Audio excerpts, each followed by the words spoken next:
President Trump hailing a historic day in the Middle East. All of the 20 remaining living hostages in Gaza have now been freed from Hamas. Their families overcome with joy, having waited for this day for so long, too long, painful years.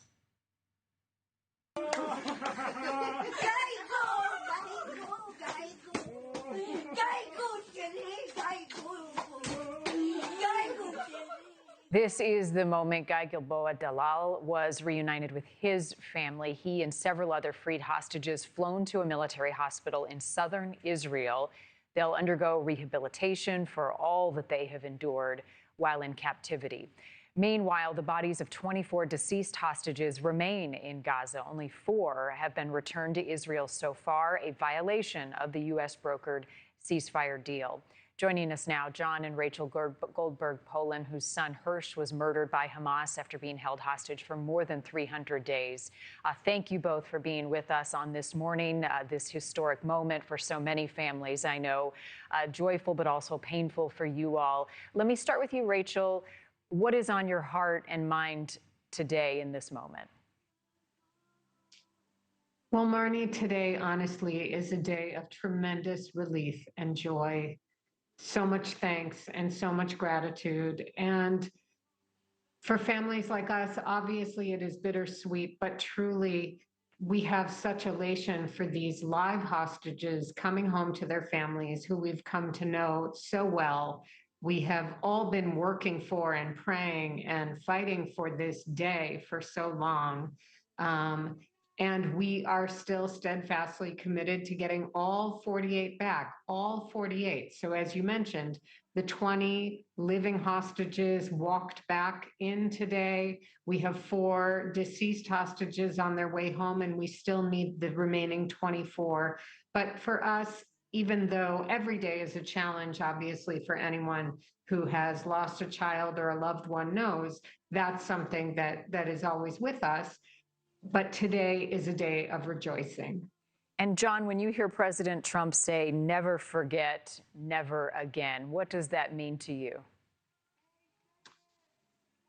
The thing that I took away most from that is today, this day of rejoicing for bringing home our hostages is a huge, huge accomplishment, but it needs to be not the end, but a catalyst to something even bigger. The people of this region, we've spent too many decades blaming, fighting, continuing cycles of violence, and it doesn't work for anybody in the region. And what President Trump seems to be saying is, we're getting these people home, we're ending this war, but we are not stopping to deliver the region to something bigger, better, calmer, and longer or permanent periods of the absence of hostilities.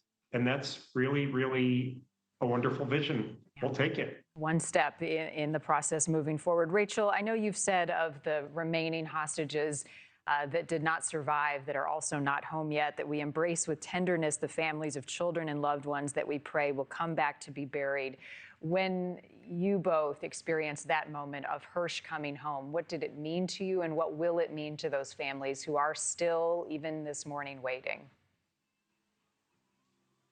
Our situation was different in that Hersh, as you mentioned, Hersh was alive for 328 days.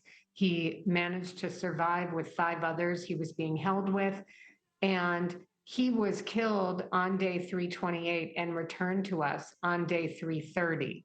So we only had to wait for 2 days, and we didn't even know that he had been killed on the 28th. So when they told us on the 330th day, we got him back within hours. So it was brutal and horrific, but we didn't have to wait to give him a proper and respectful burial, which, according to our tradition, is of supreme importance. It's a real testimony to respect to the vessel that held the soul of the person. So we were in an upside down world, blessed with having that right away. These families, many of them, have known that their loved one was taken when they had already been killed to be used as bargaining chips for the last 738 days. but some tragically have been killed in captivity and their bodies are still being held. And it is a type of torment and torture that I honestly can't describe for you.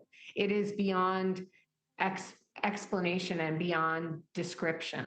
Thank you for watching. Subscribe below and download our NewsNation app right now on your phone, and you will get fact-based, unbiased news for all Americans.